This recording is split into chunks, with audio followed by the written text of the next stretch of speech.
ఈ భారతదేశంలో ఆయారాం గయారాం అనే కల్చర్ అనే సంస్కృతి ఆ విషబీజానికి ఆనాడు మొగ్గ దొడిగింది ఎప్పుడు అంటే ఆనాడు కాంగ్రెస్ ప్రభుత్వం శ్రీమతి ఇందిరాగాంధీ గారు ప్రధానమంత్రిగా ఉన్నప్పుడే హర్యానా రాష్ట్రంలో ఏ ఎమ్మెల్యే గెలిచినా వాళ్ళని గుంజుకునే సంస్కృతికి శ్రీకారం చుట్టిందే కాంగ్రెస్ ప్రభుత్వం. అందుకే భారతదేశంలో అంటారు ఆయారాం గయారాం అనే సంస్కృతిని ఈ దేశ రాజకీయాల్లో తీసుకొచ్చిందే కాంగ్రెస్ పార్టీ. ఆ తర్వాత 2004లో మనతో పొత్తు పెట్టుకున్నారు. పొత్తు పెట్టుకొని మన ఎమ్మెల్యేలు 26 మంది గెలిస్తే ఆనాడు అప్పుడున్న కాంగ్రెస్ నాయకులు అప్పుడున్న కాంగ్రెస్ ప్రభుత్వం మన 10 మంది ఎమ్మెల్యేలను ఆనాడు ఆ పార్టీలో కలుపుకునే ప్రయత్నం చేసింది. ఏమన్నాడు రేవంత్ రెడ్డి ఆనాడు?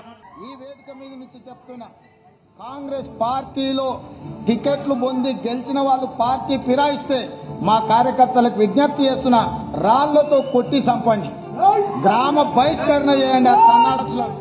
రాజీనామా చేయకుండా పార్టీ మారితే రాళ్లతో కొట్టండి, రాళ్లతో కొట్టి చంపండి. గ్రామాలలో అప్పుడప్పుడు చూస్తుంటాం పిచ్చి కుక్కలు ఊర్లో స్వైర విహారం చేసి ప్రజల్ని కరిస్తే తరిమి రాళ్లతో కొట్టేట్లయితే చంపుతారో, కాంగ్రెస్ పార్టీ బీ ఫామ్ మీద గెలిచి రాజీనామా చేయకుండా పార్టీ ఫిరాయించిన వాళ్ళను ఊర్లలోకి వస్తే రాళ్లతో కొట్టండి అని చెప్పి నేను కాంగ్రెస్ పార్టీ కార్యకర్తలకు విజ్ఞప్తి చేస్తున్నా. మరి ఇప్పుడు మనం ఆలోచించాలా? ఇప్పుడు రేవంత్ రెడ్డి చెప్పాలా ఎవరు పిచ్చి కుక్క? మరి ఎవలను రాళ్లతో కొట్టి చంపాలా? ఒక పార్టీ బీఫామ్ మీద గెలిచినోడు ఇంకో పార్టీలకు పోతే మీ చెమటతో మీ రక్తంతో మీరు గెలిపిస్తే గెలిచినోడు ఇంకో పార్టీలకు ఫిరాయిస్తే ముఖ్యమంత్రి రేవంత్ రెడ్డి చెప్పిండు. ఏమన్నాడు? రాళ్లతోని కొట్టి చంపమన్నాడు. నేను అంటలేను. నేను అంటుంది ఏంటంటే రేవంత్ రెడ్డి చెప్పిండు. మరి ఇలా ఎవరిని కొట్టాలి? రాళ్లతోని రేవంత్ రెడ్డిని కొట్టన్నా? పిచ్చి కుక్కలేక ఎవరిని కొట్టాలి? లేకపోతే మీ ఎమ్మెల్యే సంజయ్ని కొట్టన్నా? ఎవరిని కొట్టాలి మరి? అందుకే అంటున్నా, ఎవరిని రాళ్లతోనో ఇంకోటి దాంతోనో కొట్టే అవసరం లేదు.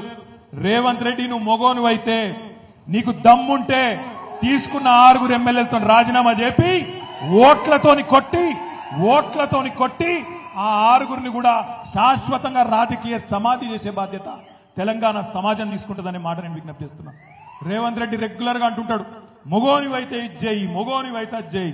నేను అంటున్నా రేవంత్ రెడ్డి, మొగోనివైతే ఆ 6 రాజీనామా చేపి ఎలక్షన్లకు రా, జగిత్యాల ప్రజలు సమాధానం చెప్తారనే మాట నేను విజ్ఞప్తి చేస్తా ఉన్నా. ప్రజలు ఇప్పటికే ఒక్కొక్కటిగా అర్థం చేసుకుంటా ఉన్నారు. మరి ఇప్పుడు పిల్లలు రోడ్డు ఎక్కినరు ఆల్రెడీ. ఉస్మానియా యూనివర్సిటీలో ఇతర యూనివర్సిటీలలో ఇప్పటికే ఆందోళనలు చాలు అయినాయి.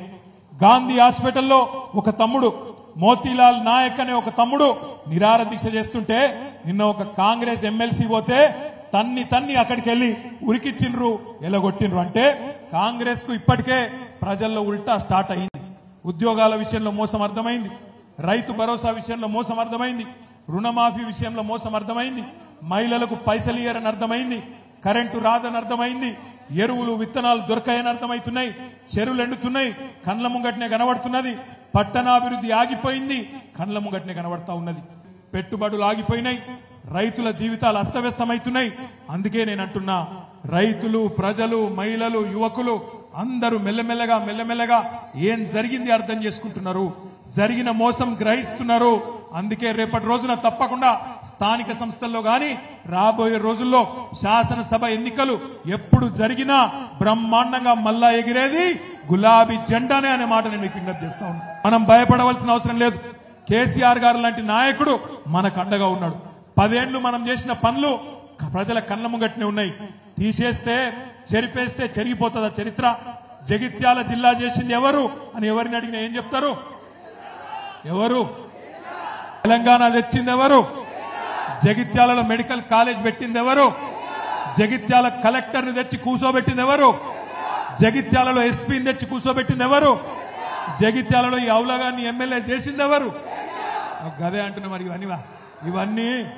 ఇవన్నీ చెరిపేస్తే జరిగిపోవు.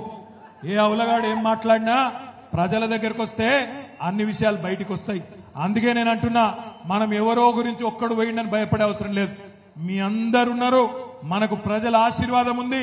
తప్పకుండా ముమ్మాటికి నేను చెప్తా ఉన్నా, ఎంగిలి మెతుకుల కోసం ఆశపడే కొంతమంది హౌలగాళ్ళు పోతే పోయిండొచ్చు, బాధపడే అవసరం లేదు. మీకు మేమందరం అండగా ఉంటాం. లోకల్ బాడీ ఎన్నికల్లో మీ కండగా మేమందరం ఉంటాం. నేను జగిత్యాలలో తప్పకుండా గల్లీ గల్లీ తిరుగుతా, కవితక్క కూడా వస్తది, తప్పకుండా తిరుగుతుంది, తప్పకుండా మీ అందరికి అండగా ఉంటామని చెప్పి కూడా తెలియజేస్తూ, ఎట్లనైతే కష్టపడి ఎమ్మెల్యేని గెలిపించినామో అంతకంటే డబల్ కష్టం చేద్దాం.